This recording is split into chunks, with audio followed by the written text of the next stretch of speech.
दोस्तों, आँखें जो हमारी हैं वो हमारी बॉडी का बहुत इम्पोर्टेंट पार्ट है। अगर आँखें अच्छी स्वस्थ हैं तो हम पूरी दुनिया देख पाते हैं। अगर आँखें अपनी बीमार हैं तो फिर देखने में प्रॉब्लम होती है और बहुत सारे ऐसी डिसीज़ रहती है जिसमें आँखों पे इन्फेक्शन के कारण या किसी रीज़न से अगर आँखों पे अपने जो बैड इफ़ेक्ट पड़ता है जिसके कारण जो सूजन आ जाती है, दर्द होता है, सूजन आती है, देखने में परेशानी होती है। तो इसमें सबसे मेन जो है अपनी आई बॉल में अगर अपन देख रहे हैं कि जो व्हाइट पार्ट दिखता है आँखों का, वो कॉर्निया कहलाता है और उसके बीच में जो है कलर पिगमेंटेशन यानी जो आइरिस रहती है गोल राउंड में जो है किसी की ब्लैक रहती है, किसी की ब्राउन रहती है, किसी की ब्लू रहती है, ग्रीन रहती है, जिसमें कलर पिगमेंटेशन रहते हैं। जिस कलर की आइरिस रहती है उस कलर की आइज दिखाई देती है अपने को और उसके बीच में भी एक स्पॉट रहता है, ब्लैक स्पॉट जो रहता है जो कि पिपल कहलाता है, वो पाया जाता है। और ये पिपल से ही प्रकाश जो है अंदर अपने आंखों में जाता है और अपने को रोशनी जितनी चाहिए आंखों के लिए वो आंखें उतनी ही रोशनी ले पाती हैं। नहीं तो ये आइरिस की जो मसल्स हैं, जो कि मसल्स फाइबर्स हैं, ये कॉन्स्ट्रिक्ट होती हैं और रिलैक्स होती हैं, फैलती और सिकुड़ती हैं। जितना प्रकाश अगर बहुत तेज प्रकाश मारा जाए आंख में तो ये आइरिस की मसल्स कॉन्स्ट्रिक्ट होती हैं जो कि पिपल से जाने वाले प्रकाश को कम मात्रा में ले जाती हैं। और अगर मान लो अपन को ज्यादा प्रकाश की आवश्यकता है तब ये आइरिस की मसल्स फैल जाती हैं और जिससे अपना आंखों के अंदर जाने वाला प्रकाश है वो सफिशिएंट मात्रा में जा सकता है। लेकिन बहुत बार ऐसा होता है कि किसी डिसीज के कारण, चोट लगने के कारण, कोई इन्फेक्शन के कारण जो ये आइरिस है इसमें सूजन आने लगती है और इन्फ्लेमेशन हो जाता है और रेडनेस रहती है, पेन रहता है। तो ये जो आइरिस में जो इन्फेक्शन होता है ये आइराइटिस कहलाता है।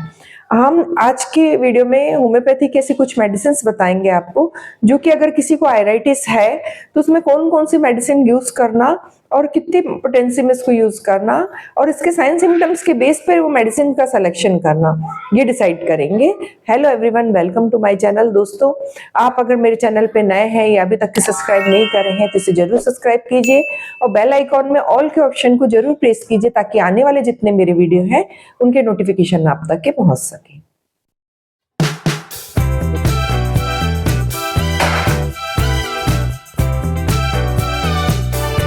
दोस्तों, आइराइटिस की कंडीशन में जो सिम्टम्स नजर आते हैं उसमें है आँख की जो आइरिस रीजन है उसमें सूजन आ जाना, लालिमा आ जाना या कलर मटमैला सा हो जाना, दर्द रहना, आँख आई जो मूवमेंट्स हो रहा है उसमें देख रहे हैं कि आँख की जो अगर अपन आई बॉल्स हैं अगर इधर उधर मूवमेंट कर रहे हैं तो उसमें दर्द हो रहा है, एक प्रकार का तनाव बना हुआ है और साथ में बेचैनी और भारीपन जो है, ऐसे लक्षण नजर आते हैं आइराइटिस के केस में और पानी आने लगता है आंखों से। ये जो कंडीशन रहती है आइराइटिस में जो इस टाइप के लक्षण दिखाई देते हैं। इसके लिए मैं आपको आज के वीडियो में 6 जो मेडिसिन बता रही हूँ जो कि होम्योपैथी मेडिसिन है और ये साइन सिम्टम्स के बेस पे काम करती है। जैसे लक्षण मिले उस आधार पे अगर अपन मेडिसिन को ले रहे हैं तो चाहे आपकी कितनी भी पुरानी प्रॉब्लम हो तो इसमें धीरे धीरे रिलीफ लगने लगता है और उसको कंटिन्यू करते हैं तो ये प्रॉब्लम पूर्ण रूप से ठीक हो जाती है। इसमें फर्स्ट मेडिसिन जो होम्योपैथी की आती है वो आती है एकोनाइट। जब किसी प्रकार के आइराइटिस का जो फर्स्ट अगर लक्षण दिखाई देने लगे या तुरंत की कंडीशन में अगर ये रोग पहचान लिया जाए या फिर ठंडी हवा से ये रोग का बढ़ना के लक्षण मिले कि जैसे ठंडी हवा में गए तो ये रोग बढ़ गया, तो ऐसी कंडीशन में एकोनाइट मेडिसिन का यूज करना चाहिए। 30 पोटेंसी में ये मेडिसिन को लाना चाहिए और उसको 2-2 घंटे में 5 डोज तक के देना चाहिए। और जैसे ही अगर अपन 5 डोज लिए और पेन में रिलीफ लगने लगा, अपने सिम्टम्स कम लगने लग गए तो इसको दिन में 3 बार लेके कुछ दिनों तक के कंटिन्यू करके मेडिसिन को बंद कर दें। सेकेंड मेडिसिन आती है इसमें मर्कसॉल। मर्कसॉल का यूज तब किया जाता है जब आइराइटिस की कंडीशन किसी इन्फेक्शन के कारण हो और साथ में पेशेंट में जो स्पेशल कैरेक्टर हैं वो ये नजर आते हैं कि पेशेंट को ये फील होता है कि हमारी जो आई बॉल है उसमें पीछे से कोई धक्का मार रहा हो, एक प्रकार का दबाव महसूस होता है जो पेशेंट से बिल्कुल सहन नहीं होता। और साथ में ये जो दर्द की कंडीशन रहती है रात के समय ज्यादा बढ़ने लगती है, उस कंडीशन में मर्कसॉल का यूज करना चाहिए। साथ में अगर सिकाई कर रहे हैं तो सिकाई से आराम मिल रहा है पेशेंट को, तो ये जो स्पेशल कैरेक्टर है इस टाइप के लक्षण मिल रहे हैं, आंखों में सूजन हो, दर्द हो, पानी आ रहा हो, आई मूवमेंट्स करने पे पेन हो, इसके अलावा ये लक्षण मिले कि पेशेंट को ये फील हो रहा हो कि पीछे से कोई आई बॉल में जिसे दबाव मार रहा हो या फिर वो भी उसको अच्छा नहीं लग रहा, दर्द तो हो ही रहा है